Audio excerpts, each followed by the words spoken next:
So tell me why I get this letter in the mail today telling me that I have to freaking show up. Every week, it's another viral meltdown. Tears, excuses, and the system failed me. But here's the truth no one wants to say out loud. The system didn't fail them. Dependency did. Because when you build your life around benefits instead of effort, every change feels like an attack. Meanwhile, the rest of us still show up, pay taxes, and feed our families the hard way. And if you're tired of watching accountability turn into victimhood, stay tuned. What you're about to see will make it crystal clear why reform isn't cruelty. It's common sense. So Trump administration basically is trying to ban buying junk food with food stamps. Like, I do understand, like, dang, they got so many different rules and every stuff, but it's so crazy because do you guys know, like, food stamps could do hot food too? Like, do some people know about hot food stamps, like where you could buy fast food with food stamps like Popeyes, Del Tacos, stuff like that. So I don't know what kind of food is being bought, should be, I don't know, like, it doesn't make any sense to me to be, and it's so crazy because Michelle Obama tried to do this a couple of years ago, and you guys thought she was crazy. She tried to ban it also. But, like, I don't really think there should be some stipulations on what you can buy with your food stamp. It's so crazy because I have seen someone purchase cigarettes with their food stamps. I have seen someone, with their food stamp. I have seen somebody purchase alcohol with their food stamp card. Literally. And junk food is just... So I'm just curious about this food stamp thing. People have been getting $4,200 to $4,300 a month for their kids to eat. I raised 4 kids. I never needed that much grocery money. $4,200 would have paid my rent or my mortgage, my house payment, my electric bill, my water bill, all my household monthly bills. And these people getting all these food stamps probably live in Section 8 housing and they're paying $5 to $100 a month for rent. How is this possible? Just seems like big neglect by the government for even giving this much out in food stamps. I just don't understand. What do y'all think? This is so messed up. And now, no wonder these people can drive Mercedes, have nails, have hair, and brand new iPhones all the time.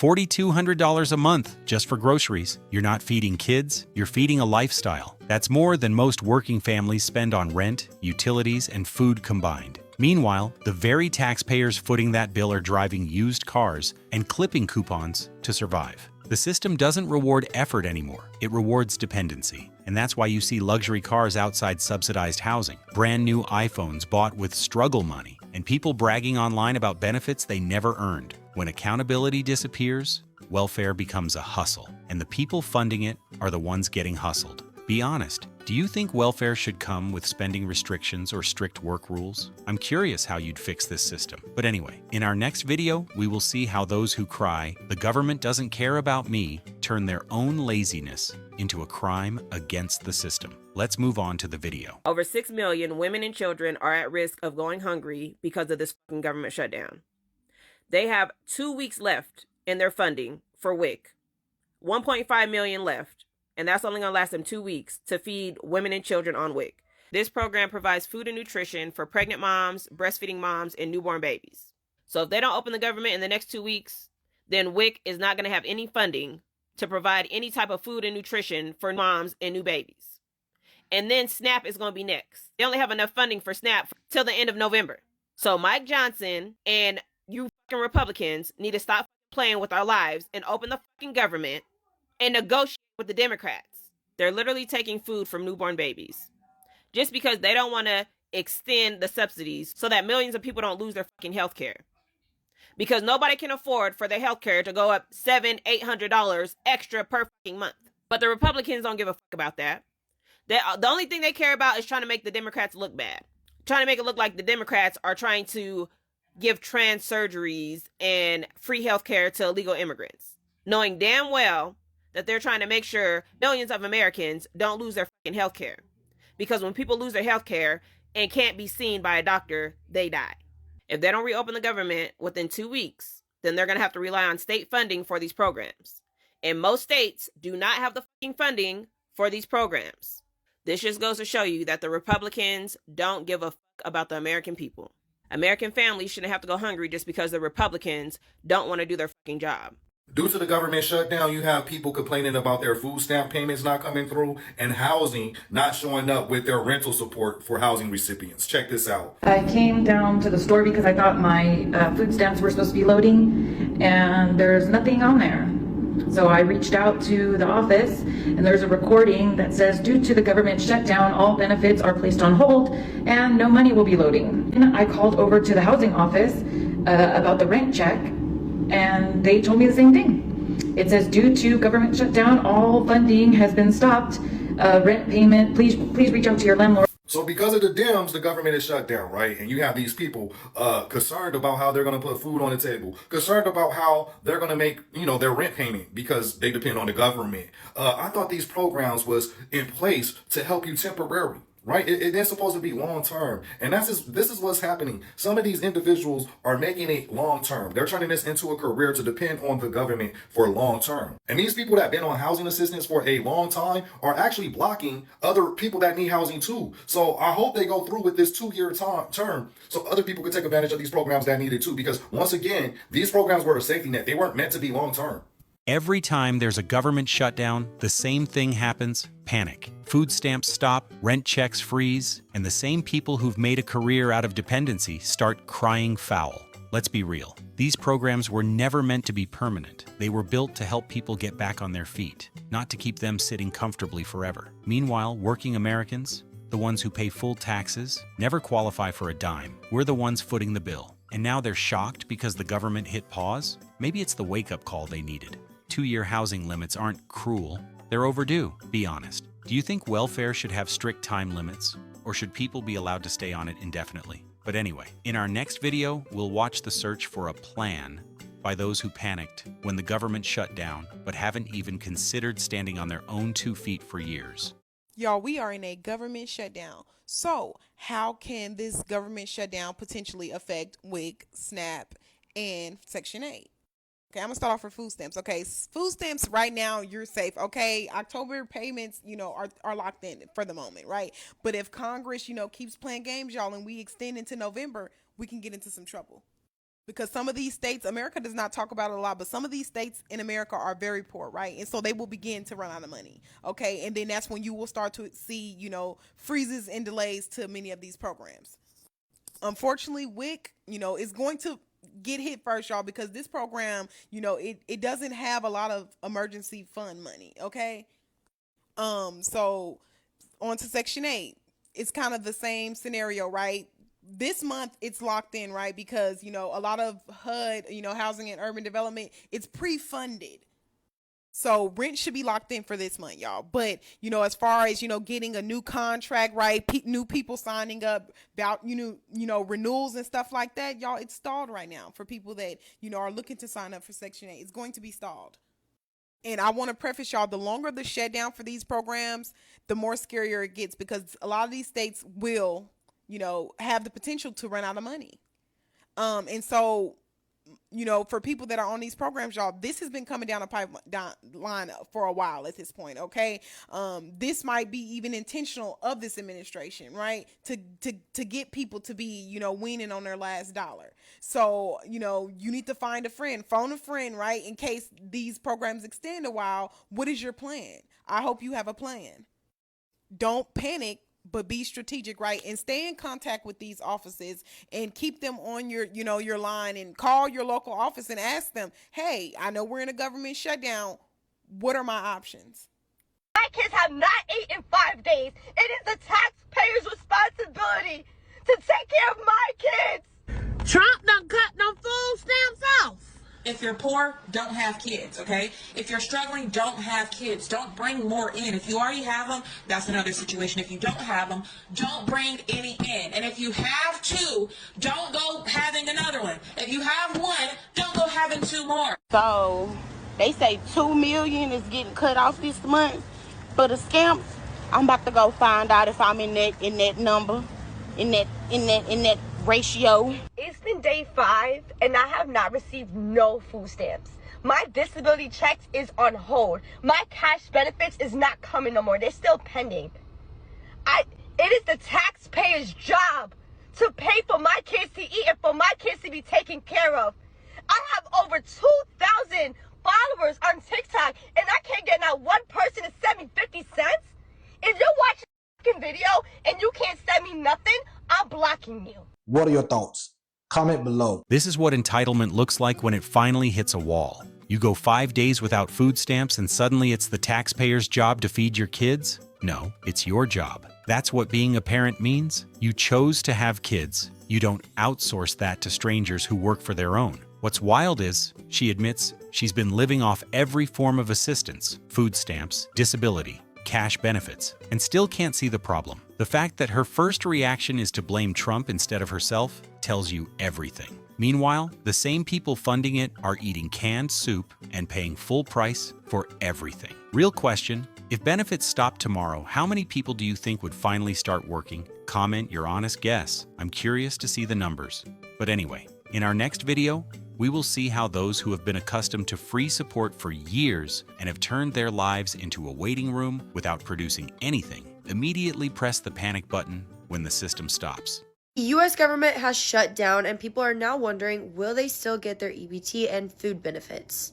In short, yes, October benefits are safe. If you are on SNAP or EBT, your card will still get loaded this month because those funds are already locked in. But after October, those funds are not guaranteed. USDA has about 30 days of backup money it can move around to keep SNAP running temporarily.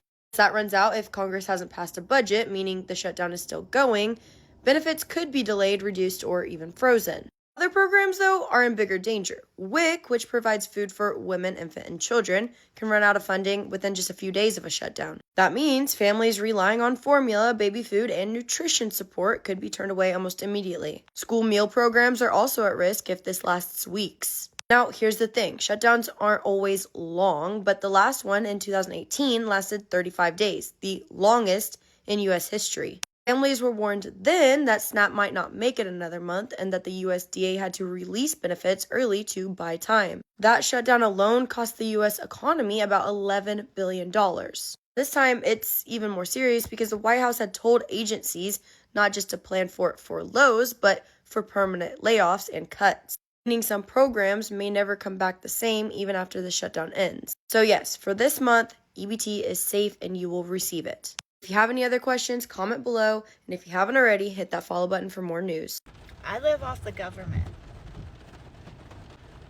I don't need you guys telling me to go to work. I obviously know I can go to work if I choose to, but I'm not going to. I don't know how to get this through your guys' thick skull.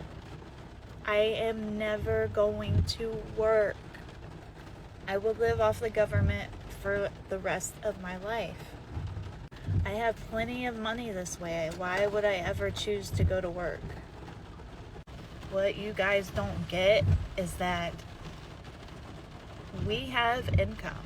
We're not just sitting on our asses all day. Therefore, we get that income plus our food stamps, which is $1,500 a month, every single month. So yeah, we're living large and in charge over here. So you all can just shut up, quit telling me to get a job. I will not be doing that. I will not be taking that advice. I will not be... No. Just because you're not as smart as me to live off the government does not mean that I should have to get a job. So keep that in mind. Have a great day and shut up. And there it is, the quiet part said out loud. I'll never work. I'll live off the government forever. She's bragging about it. This isn't survival, it's pride in laziness. And notice how she says, we have income, meaning she's double dipping, getting paid under the table while collecting taxpayer money. That's not living smart. That's stealing from the people actually working. $1,500 in food stamps, plus who knows what else, and she calls that living large. Meanwhile, real working Americans are clocking in, paying taxes, and buying the same groceries full price. This is what entitlement looks like when it stops pretending to be humble. Not poverty, arrogance. She's not stuck in the system. She's choosing it. Real talk. Do you think benefits like this should have a lifetime limit? Drop your number in the comments. 5 years, 10 years, or never? Let's see where people stand. But anyway, you know I saved the craziest video for last, so let's get to the video. Okay, let's get one thing straight, okay? What I'm not gonna do is allow some agency to tell me what time I have to wake up in the mornings and be at a place to serve hours so that I get my benefits for the month. I'm not gonna do that. No, sorry. If I wanted to do anything along those lines, I would get an actual job. I do not want to work. I don't even want to work 15 hours a week. I don't care if they're going to cut back my food stamps. I don't care if I'm going to lose my $2,700 in food stamps because I'm not going to abide by them. They need to abide by me. That's my time. That's my time that I'm going to be putting forth so that I can get these benefits. Hell no. If that's the case, it's going to be under my conditions. I'm going to say what goes. I'm going to tell you where I'll do my hours, and I'm going to tell you how long I'm going to do them for. It's that simple. So tell me why I get this letter in the mail today telling me that I have to freaking show up for 15 hours a week, okay? 15 hours I'm going to have to take out of my time to go and do what? Some hours? I have to put in some effort so I can get food stamps? Are you kidding me? Like I don't already have enough responsibility. I have things that I do every single day, like my rituals, my daily self-care. Okay, that's taken away from myself. How is that right? Why should I have to contribute so that I can receive my $2,700 in food stamps each month? Why should I have to do these things so that I can continue living rent-free? Does that make any sense to you? Is there some way that I can get out of doing this shit? Because it is uncalled for. Absolutely. She says she won't let an agency tell her what time to wake up. Ma'am, that's called a job. The thing that funds the benefits you're bragging about. You want taxpayers to feed you, but under your conditions? That's not empowerment. That's entitlement in high definition. The government isn't your personal assistant. You don't get to negotiate your way out of responsibility. 15 hours a week, that's 2 hours a day. Most people work 10 times that just to pay for the programs keeping you comfortable. You don't make the rules when you're living off other people's work. Be honest. Should welfare programs require stricter work rules? Or do you think people like her have a point? At the end of the day, it's simple. Freedom doesn't come from avoiding responsibility. It comes from earning it. The more we normalize this kind of entitlement, the harder life gets for everyone actually putting in the work.